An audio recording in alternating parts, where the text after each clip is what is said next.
Fala, leitores da Bíblia, graça e paz, tudo bem com vocês? Hoje a gente vai ler Isaías 7 e 8 e o terceiro capítulo da segunda carta de Paulo a Timóteo. Bom, capítulo 7 então começa dizendo o seguinte: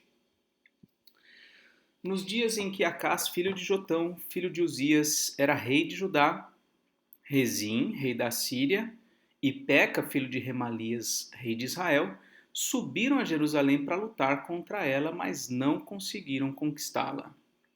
Então, o que ele está dizendo aqui é que o rei da Síria mais o rei de Israel se juntaram contra Jerusalém, contra Judá. Lembrando que esse período é o período do reino dividido. Então, o reino do norte, Israel, junto com o rei da Síria, se juntaram para vir contra o reino de Judá. Quando informaram a casa de Davi que a Síria estava aliada com Efraim, Efraim geralmente é uma... Aqui acho que a gente vai ver bastante em Isaías aqui. Quando fala Efraim, embora tenha sido um filho de José, tem a tribo de Efraim, inclusive, Efraim corresponde a todo o território do Reino do Norte, Israel e Judá. Geralmente aqui nesse livro vai aparecer o Reino do Norte também como sendo Efraim, tá bom?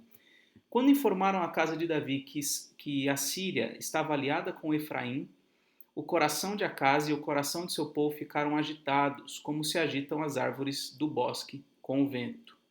Então o Senhor disse a Isaías: Vá agora com seu filho Sear-Jazube encontrar-se com Acás, que está na outra extremidade do aqueduto do tanque superior, junto ao caminho do campo do lavandeiro.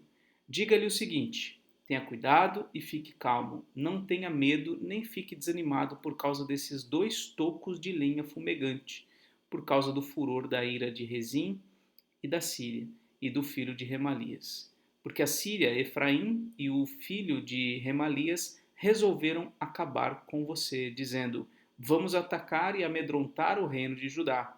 Vamos conquistá-lo para nós e fazer reinar no meio dele o filho de Tabeal. Assim diz o Senhor. Isso não tem nenhuma chance de acontecer, porque a capital da Síria é Damasco e a cabeça de Damasco é Rezim. E dentro de 65 anos, Efraim será destruído e deixará de ser povo. A capital de Efraim é Samaria, e o cabeça de Samaria é o filho de Remalias. Se vocês não crerem, certamente não perecerão. Bom, então essas palavras aqui, ó, Deus fala para Isaías ir com o filho dele e encontrar-se com Acás. Quem que é Acás? Acás é o rei de Judá, é descendente de Davi. Então ele está lá encorajando, falando, olha, não se preocupe, não tem chance disso acontecer agora, porque o reino do norte vai ser destruído daqui a alguns anos. E o Senhor continuou a falar com Acás, dizendo: Peça ao Senhor seu Deus um sinal, quer seja embaixo nas profundezas ou em cima nas alturas. Acás, porém, disse: Não pedirei, nem tentarei o Senhor. Olha que interessante. O Senhor fala para o rei Acás: olha, pode pedir um sinal em relação a isso, se vai acontecer ou não, seja debaixo da terra, seja nas alturas, qualquer sinal. Olha aqui a resposta de Acás: eu não vou tentar o Senhor. Como se pedir sinal realmente fosse tentar o Senhor, ele entende isso. E de fato é isso. Né? Quando a gente pede um sinal, é que a gente está duvidando. Né? Quando a gente fala, por exemplo, de Gideão, que ficou pedindo sinal, aquilo ali mostra insegurança na palavra de Deus, na promessa de Deus. Então não cabe ao povo de Deus ficar pedindo sinais. Né? Mas então Isaías disse: Escute agora, ó casa de Davi, será que não basta vocês abusarem da paciência dos homens? Querem abusar também da paciência do meu Deus? Portanto, o Senhor mesmo lhes dará um sinal. Olha o sinal. Eis que uma virgem conceberá e dará à luz um filho e lhe chamará Emanuel. Ele comerá manteiga e mel quando souber desprezar o mal e escolher o bem. Na verdade, antes que este menino saiba desprezar o mal e escolher o bem, a terra daqueles 2 reis que você tanto teme será abandonada. Olha o sinal que Deus afirma dar para Acaz. E aqui, recupero aqui o que eu falei na leitura anterior, a questão da perspectiva profética e os diversos cumprimentos de uma profecia. É muito possível, irmãos, tá? É muito possível, porque assim, só para a gente entender, quando fala que uma virgem conceberá, primeiro que isso é um absurdo. Uma virgem ter um filho é um absurdo. Teria que ser um milagre, né? Essa é a primeira coisa. Segunda coisa, quando a gente ouve sobre isso, uma virgem tendo um filho, a gente pensa imediatamente em Jesus. Quer dizer, essa profecia aqui parece que tem um cumprimento bem posterior relacionado com a vinda de Jesus, através de uma virgem. Mas, aqui lembrando a perspectiva profética e os vários cumprimentos de algumas profecias, é muito possível que naqueles dias, ou próximo daqueles dias, de fato, uma virgem tenha concebido e tenha dado ao seu filho o nome de Emanuel, como um prenúncio de que Deus cumpra a sua palavra.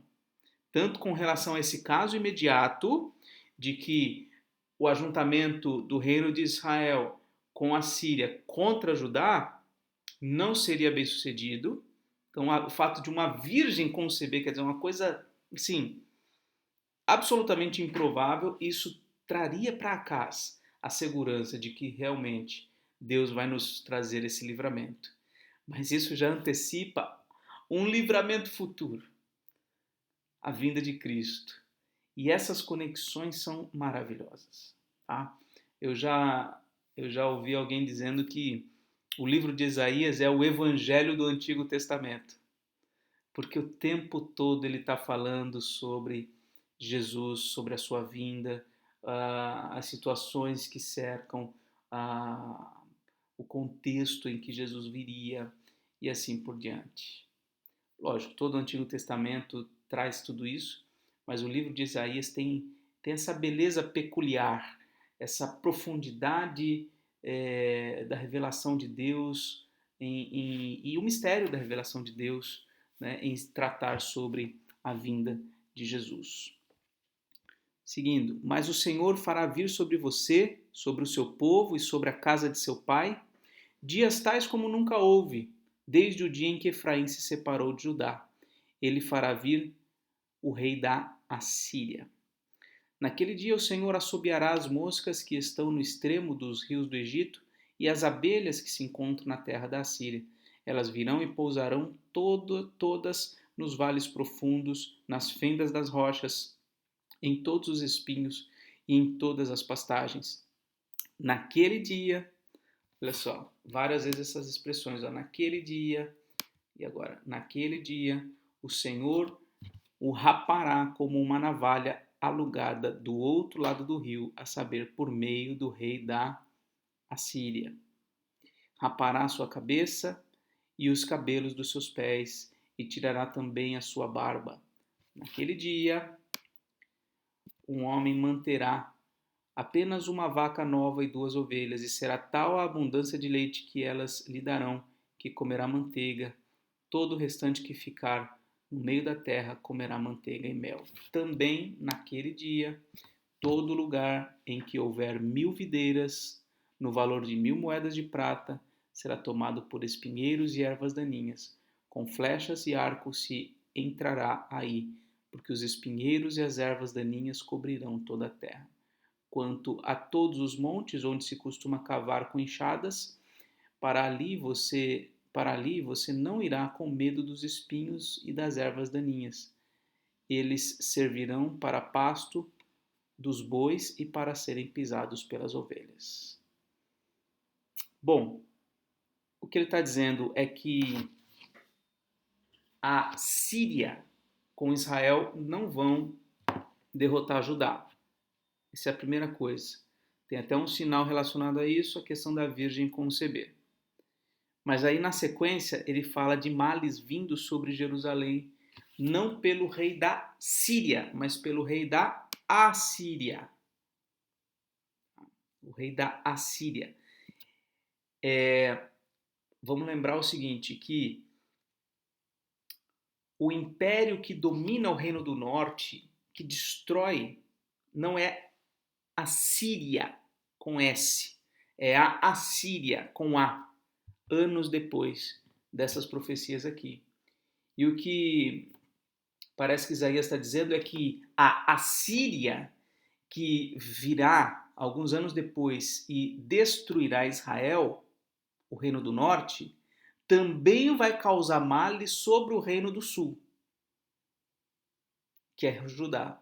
Então é como se Isaías estivesse, em nome de Deus, claro, falando o seguinte: olha, rei Acás, não se preocupe. A Síria com S e o reino de Israel não vão fazer mal contra vocês agora, mas vai vir a Assíria com A e vai trazer males sobre vocês futuramente. Então não é agora, é depois. Capítulo 8. A invasão dos assírios. O Senhor me disse: pegue uma tabuleta grande e escreva nela de maneira inteligível Maer Salal As-Bas. Significa rápido despojo, presa segura.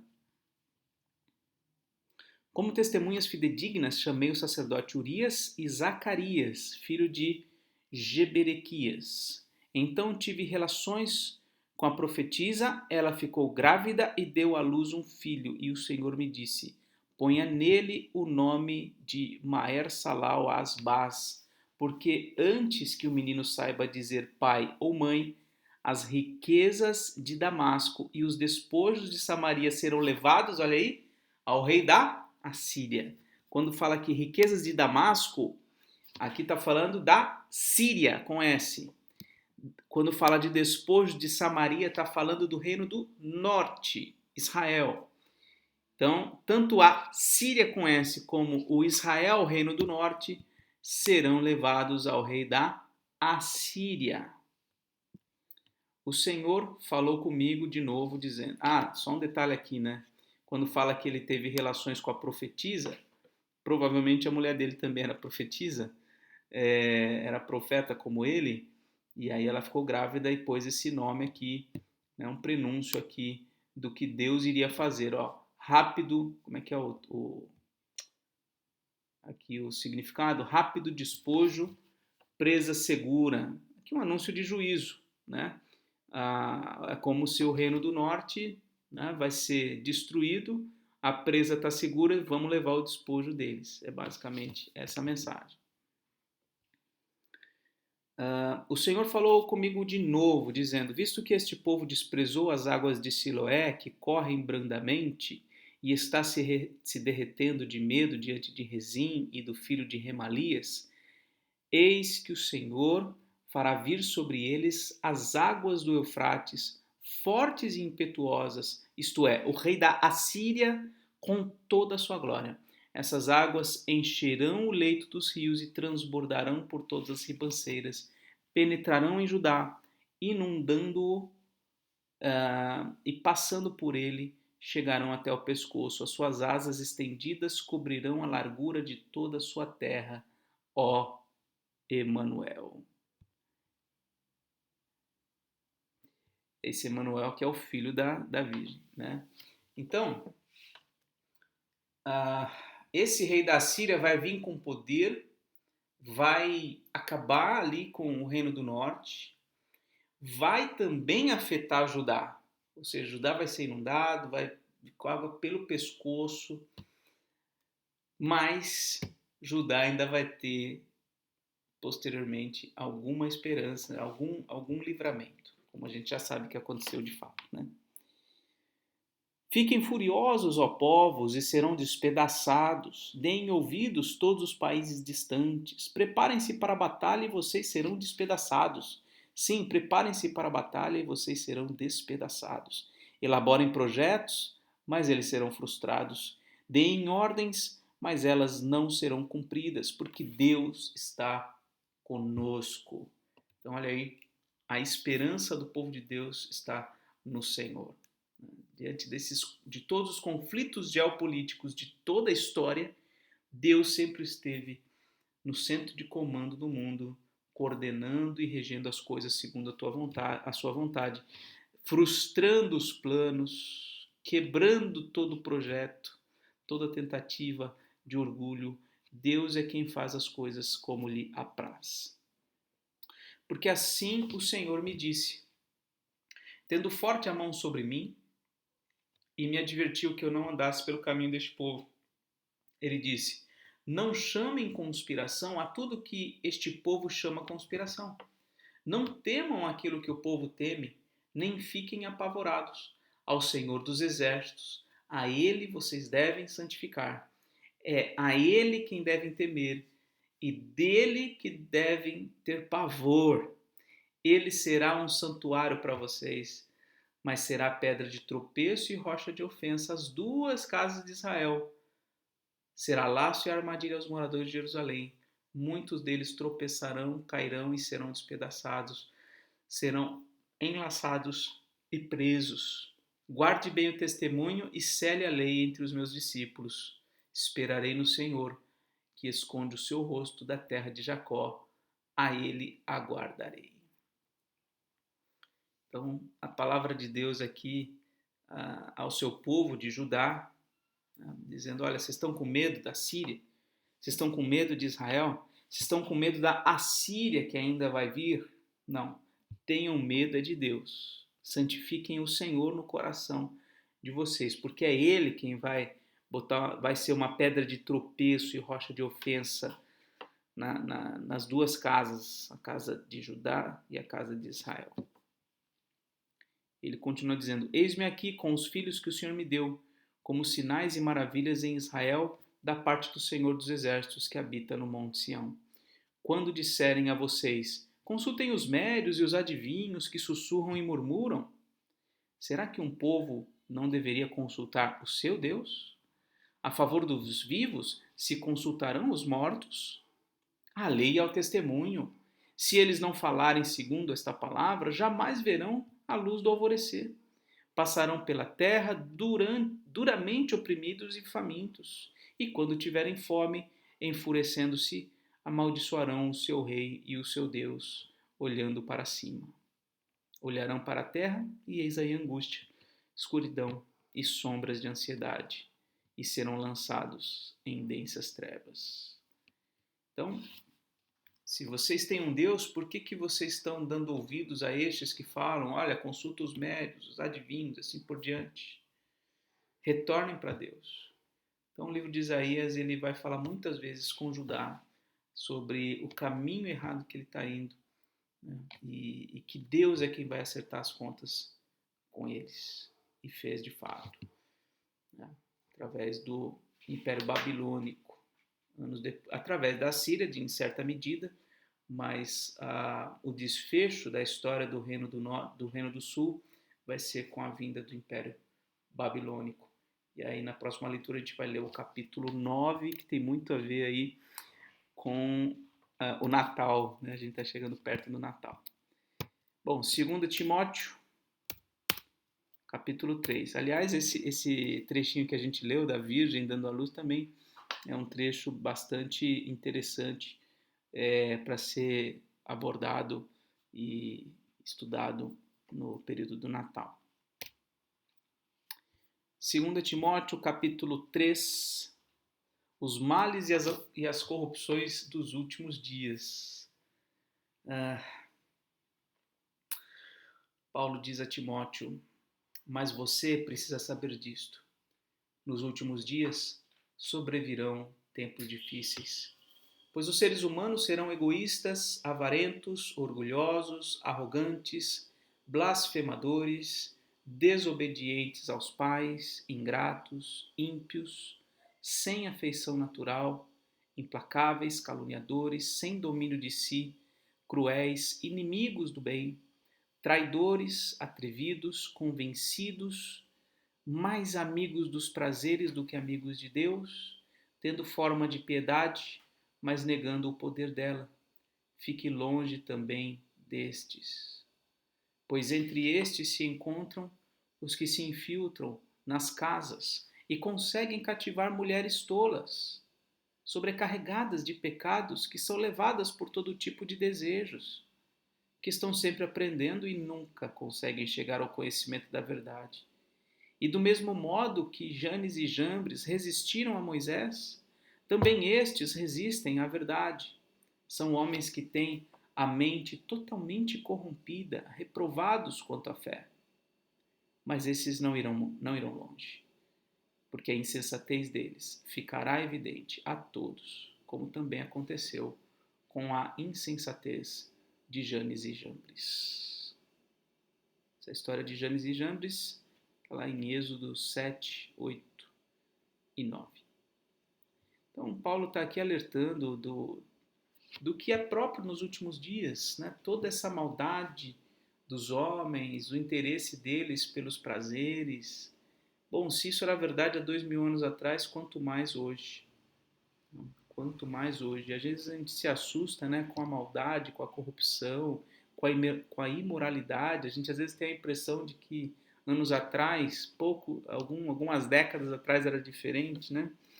Mas assim, a realidade do mal é muito saliente, é muito presente, todo o tempo, né? Às vezes a gente se assusta, né? Nossa, como que está crescendo o número de, por exemplo, de homossexuais.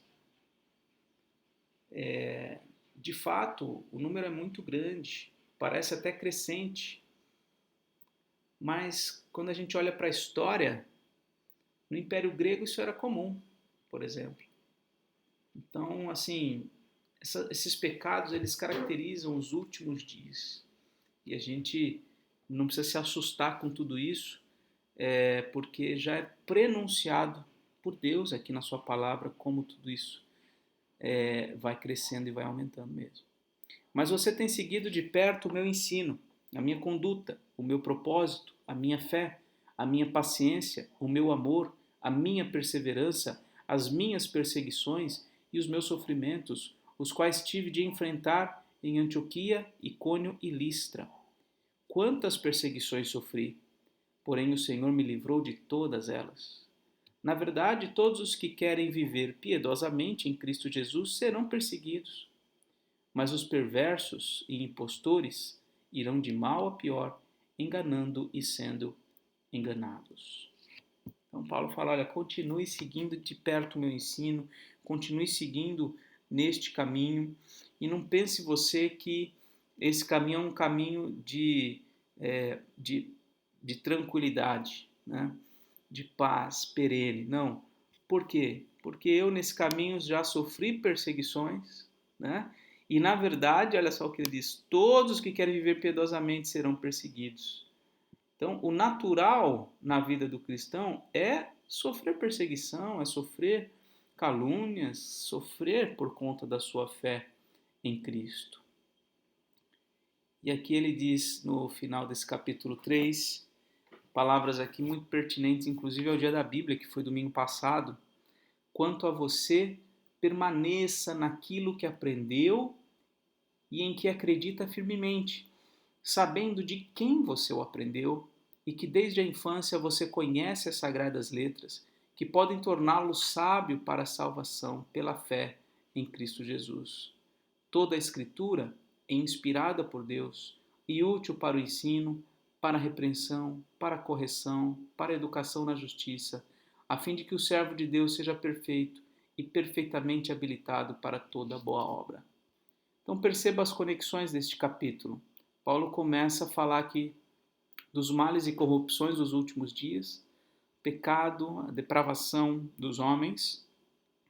Diante desse cenário, como deve ser o servo de Deus? O servo de Deus deve seguir no caminho seguido já pelos servos de Deus do passado, estando disposto a sofrer as perseguições que sobrevêm destes aqui, desse cenário anterior aqui, de pessoas que vivem em pecado, estes imporão perseguições sobre os servos de Deus, né? E é importante, finalmente, que o servo de Deus, para lidar com toda essa conjuntura de pecado e com as perseguições que sobrevêm dessa conjuntura, ele se apegue firmemente à palavra de Deus, porque são as Escrituras que poderão aperfeiçoá-lo, habilitá-lo para realizar o seu ministério. Essa palavra, essa Escritura, Diz aqui que ela é inspirada por Deus, ela é na verdade não inspirada no sentido de, sabe, um artista está inspirado hoje, não, mas é inspirado no sentido de soprado por Deus.